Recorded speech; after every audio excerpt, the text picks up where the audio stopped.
Kalau segala hal yang memberikan tulisan melanggar kata kuruk sambil kehde buri kuruk sambil kehde buri buri hanya kalau jadi asalan kamar kerja labas buri hanya pada terpenuhan jawa tamu untuk buri hanya penyelema untuk pengerate perintah sawe pakujalan pelajaran betul kuruk sambil kehde buri kuruk sambil kehde buri.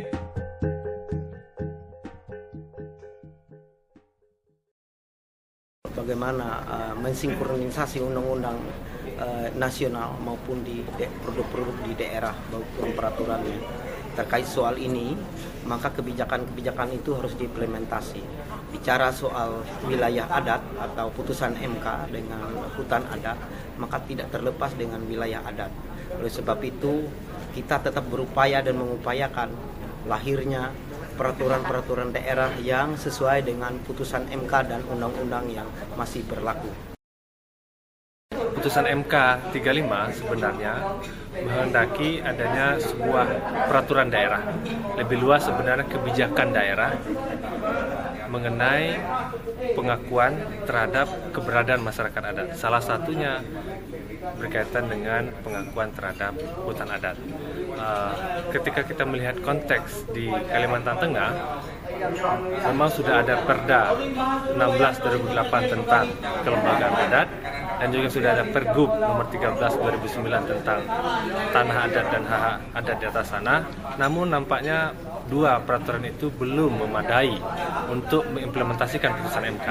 Oleh karena itu yang perlu dilakukan adalah bagaimana merevisi dua peraturan itu supaya bisa menjadi alat untuk implementasi putusan MK di daerah, atau menciptakan sebuah regulasi baru yang lebih lengkap, yang bisa memberikan kerangka hukum untuk pengakuan hukum secara terintegrasi tentang masyarakat adat, tentang wilayah adat, tentang hutan adat, termasuk juga tentang kearifan lokal di dalamnya. Kuncinya adalah menciptakan sebuah mekanisme hukum yang terintegrasi, mengakui subjeknya, mengakui tanahnya, mengakui hutannya, mengakui kearifan lokalnya. Hari ini harus saya sampaikan bahwa ada persaingan yang ingin agar bukan hutan adat, tetapi hutan desa. Hutan desa punya makna yang mirip sebenarnya, tapi berbeda. Hutan desa sudut pandangnya ekonomi, karena itu potensi desa. Hutan desa siapa saja boleh. Transmigrasi yang baru datang itu yang menempat di suatu lokasi bisa punya hutan desa. Tapi kalau hutan adat, transmigrasi yang baru datang tidak bisa punya hutan adat. Itu bedanya. Hutan desa pada suatu saat ini mempunyai nilai ekonomi tinggi, sepakat masyarakat kerjasama dengan investor untuk dieksploitasi, silakan. Kalau pertimbangan kesejahteraan, bahkan dijual pun barangkali. Kalau alasan ekonomi, tapi kalau hutan adat tidak.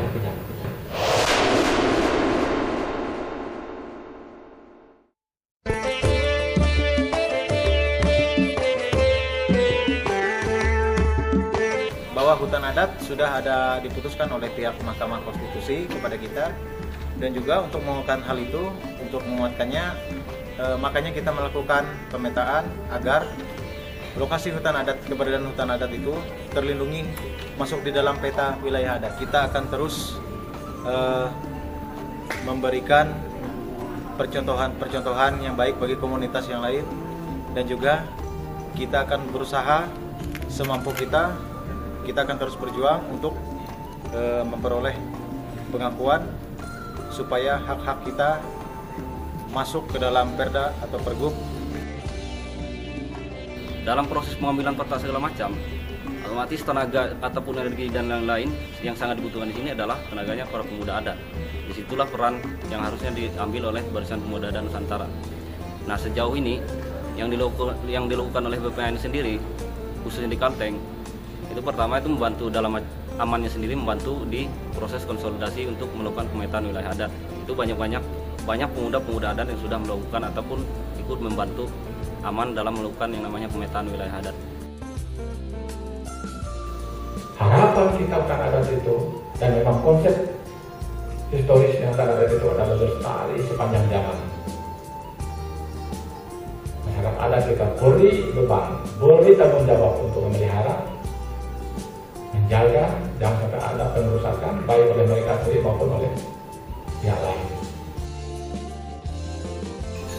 Pertama yang bisa dilakukan adalah memastikan wilayah adatnya. Kita tahu pasca putusan MK banyak komunitas-komunitas yang melakukan pemasangan plat tentang hutan adat. Namun itu saja tidak cukup. Masyarakat adat perlu mengidentifikasi wilayah-wilayah adatnya melalui model-model pemetaan partisipatif. Karena yang paling tahu dengan wilayah adatnya adalah masyarakat adat itu sendiri. Nah, pemetaan itulah yang akan jadi modal untuk menciptakan sebuah mekanisme penegakan hukum yang terintegrasi di kemudian hari.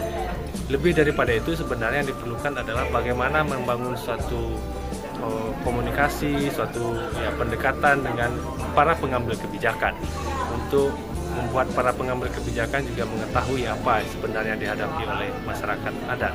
Tanpa komunikasi yang intensif dengan para pengambil kebijakan, maka kebijakan yang mengenai penegakan hukum terhadap masyarakat adat yang terintegrasi akan lebih sulit dicapai.